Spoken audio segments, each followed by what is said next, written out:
அனைவருக்கும் வணக்கம். மதுரையிலேருந்து மாற்றம் தேடி பாலமுருகன், மாற்றம் தேடி சமூக நல அறக்கட்டளை நிறுவனர், மதுரை. இன்றைக்கு நமது சேவாளர் மாணவர்கள் விடுதியில் வைத்து நமது நண்பர்கள், அதாவது தன்னம்பிக்கை மனிதர்கள், முதுகுத்தண்டோடம் பாதிக்கப்பட்ட நண்பர்களின் குழந்தைகளுக்கு உதவி பெற்று உதவியாக இன்றைக்கி நோட்டு நம்ம வழங்குகிறோம். இதுக்கு நம்ம முக்கியமான சிறப்பு விருந்தினர்கள்லாம் வந்திருக்காங்க. அவங்கள வருகன்னு வரவேற்கிறேன். இந்த நிகழ்வுக்கு பேருதவியாக சென்னையைச் சேர்ந்த திரு ஆண்டாளர் அழகர் அவர்களின் பேருதவியாலும், Madurai lions club of royal emperors அமைப்பின் பிரசிடெண்ட் ஸ்ரீனிபாபு சார் அவர்களின் பேருதவியாலும், ஏவிஎம் பெருங்காயம் அவர் நிறுவனர் ஞானசீதாமணி அவர்களின் பேருதவியாலும், மதி பிளாஸ்டிக் கம்பெனியின் நிறுவனர் திரு சரவணன் அவர்களின் பேருதவியாலும் இன்றைக்கி நம்ம இந்த நிகழ்ச்சிக்கு நண்பர்களின் குழந்தைகளுக்கு நோட்டு வழங்குகிறோம். நம்ம அறக்கட்டளை சார்பாகவும் பயனாளர் சார்பாகவும் வந்திருக்கும் நண்பர்கள் சார்பாகவும் அவங்களுக்கு மெய்ஞான நன்றியை தெரிவிச்சுக்கிறேன். மிக்க நன்றி. பேசுகிறதுக்கும் இங்கே நேரம் குறைவாக இருக்கிறது. நம்ம ஆரம்பிப்போம் நிகழ்ச்சியை. முதலாவதாக வந்திருக்கும் நண்பர்கள் ஒரு சில வார்த்தைகள் மட்டும் உங்களை அறிமுகப்படுத்திக்கோங்க. அடுத்து நம்ம பார்த்துக்கலாம். யூடியூபராக இருக்கேன். சாரோடு சேர்ந்து இணைஞ்சு சில காரியங்களை நாங்கள் பண்ணிகிட்ருக்கோம். அது போக ஆக்ட்ரஸில் கோஆர்டினேட்டராக இருக்கேன். அதுலேயே எங்களோட சமூக சேவையில் நாங்கள் ரன் பண்ணிகிட்ருக்கோம். சாரோடு இணைஞ்சு இதில் நான் வந்துட்டு கலந்துக்கிறதுல ரொம்ப சந்தோஷம். நன்றி. என் பேர் அமிர்தம், ஏசிடி ட்ரஸ்ட்டோட தலைவராக இருக்கிறேன். உங்களை பற்றி இன்னும் கொஞ்சம் நிறைய உங்கள்கிட்ட பேசணுன்றதுக்காக இங்கே வந்துருக்குறோம். இது மீட்டிங் முடிஞ்சுன்னா நம்ம எல்லோரும் கொஞ்சம் பேசுவோம், இருந்து பேசிட்டு போகலாம். தேங்க்யூ. என் பேர் கீர்த்திகா. நான் பிஎஸ்ஜிஆர் கிருஷ்ணமால் காலேஜ் கோயம்புத்தூரில் எம்எஸ்டபிள்யூ படிக்கிறேன்.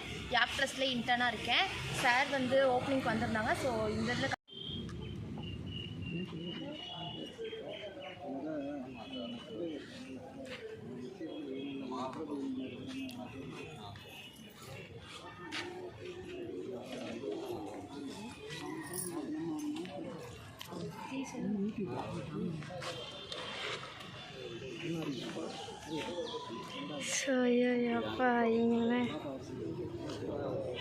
நான் சண்முகவேல், மதுரை பெஞ்சில் வந்து அட்வொகேட்டாக ப்ராக்டிஸ் பண்ணிகிட்ருக்கேன் பாஸ்ட் 8 இயர்ஸாக.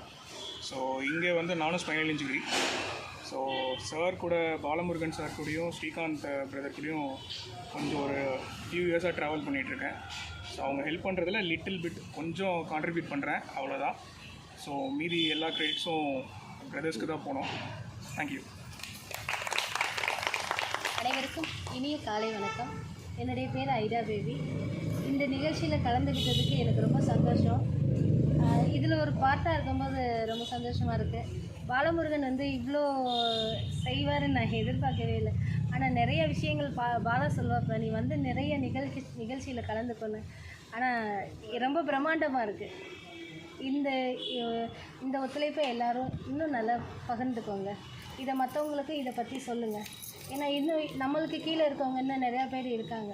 நம்ம அதுக்கு மேலே தான் இருக்கோம். நமக்கு கீழே இருக்கவங்களுக்கு இந்த தகவலை சொல்லுங்கள். இல்லாதவங்களை பற்றி எங்களுக்கும் சொல்லுங்கள். நாங்களும் அவங்கள வந்து பயன்படுத்திக்கிறோம். அவங்களுக்கான உதவிகளையும் நாங்கள் செய்கிறோம்.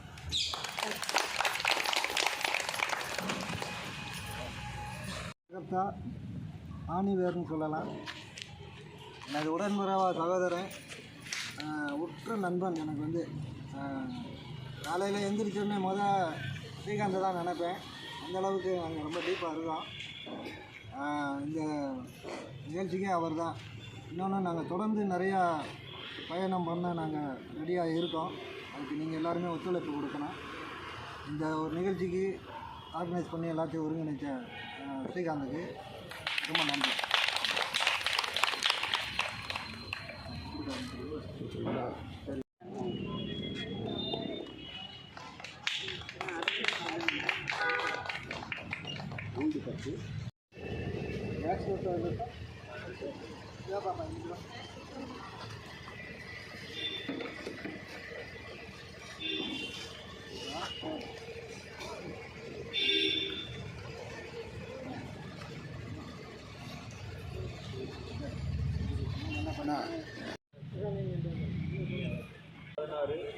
ஸ்மால்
எப்படி வாங்க ஆட்டிசத்துக்கும் ஏடிஹெச்டி அந்த மாதிரி நிறைய டிசீஸ் சொல்கிறாங்களே இப்போது சின்ன பிள்ளைங்களுக்கு வர குறைபாடுகள், இந்த குறைபாடு யாராவது சரி பண்ணியோ மாறியோ பார்த்துருக்கீங்களா, கேள்விப்பட்டிருக்கீங்களா? நாங்கள் ஒரு ஸ்பெஷல் ஸ்கூல் வச்சுருக்கிறதோட ஸ்பெஷல் என்ன அப்படின்னு கேட்டிங்கன்னா, இந்த பிள்ளைங்களுக்கு நாங்கள் தெரப்பியே கொடுக்குறதில்ல. முதல் தெரப்பியே தேவையில்லைன்னு. ஏன் அப்படின்னா நாங்கள் என்ன பண்ணுறோம் அப்படின்னா, பிளைண்ட்னஸ் இருக்காங்க இல்லையா, லோ விஷனா, இது மாதிரி இருக்கவங்களோட சேர்ந்து ஆராய்ச்சியாக நாங்கள் ஒர்க் அவுட் பண்ணிகிட்ருக்குறோம். நல்ல சேஞ்ச் இருக்குது, பசங்களுக்கு நல்ல சேஞ்ச் இருக்குது. இப்போ பிளைண்ட் ஸ்கூல்னு ஒரு ஸ்கூலில் நம்ம பறவையில் இருக்கு இல்லையா, அந்த ஸ்கூலில் ஒர்க் பண்ணதில் ஒரு 3 பசங்களுக்கு கண்ணு தெரியுது. அதாவது ஒரு குறைபாடுங்கிறது நமக்கு ஏற்றுக்கொள்ளக்கூடிய இது ஒன்று தான். இன்னொன்று என்ன, இதை ஸ்ட்ரென்தன் பண்ணுறதுக்கு, இது வந்து உங்களுக்கு இன்னும் மோசமாக, அதாவது இன்னும் நிலைமை மாறிக்கொண்டே தான் போகும் இல்லையா, இதை ஸ்ட்ரென்தன் பண்ணுறதுக்கு வி ஹாவ் டு ஒர்க், நம்ம ஒர்க் பண்ணலாம்.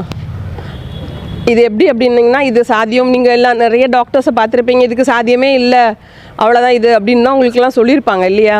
ஆனால் இதுக்கு வாய்ப்பு இருக்குது. ஏன்னா நாங்கள் ஆட்டிசம் பிள்ளைங்களையும் வித்தியாசப்படுத்தியிருக்கோம். ஏடிஹெச்டி ஒரு பொண்ணு வந்து எங்கள் ஸ்கூலில் ஒரு ஃபிசியோதெரபிஸ்டோட பொண்ணு, அந்த பொண்ணை வந்து அவர் வந்து விடும்போது என்ன சொன்னார்னா, இது ஒன்றுத்துக்குமே ஆகாது, அவ்வளோதான் எனக்கு தெரியும். ஏன்னா நான் ஃபிசியோதெரபிஸ்டாக ஒர்க் பண்ணுறேன், எனக்கு தெரியும் இந்த பிள்ளை ஒன்றுத்துக்கும் ஆகாது, அதனால் நீங்கள் வந்து சும்மா வச்சுக்கோங்க வேணும்னா அப்படின்னு சொன்னார். நான் சொன்னேன், மாற்றம் கொடுத்துட்டா என்ன பண்ணுவீங்க அப்படின்னு கேட்டேன். இல்லை அதெல்லாம் எதுவுமே ஆகாதுன்னு. இப்போ அந்த பொண்ணு ரொம்ப அழகாக அவள் வேலையை அவளே பார்த்துக்கிறா. எவ்வளோ நாள், 6 மாதத்துலேருந்து 1 வருஷம் ஆச்சு எங்களுக்கு.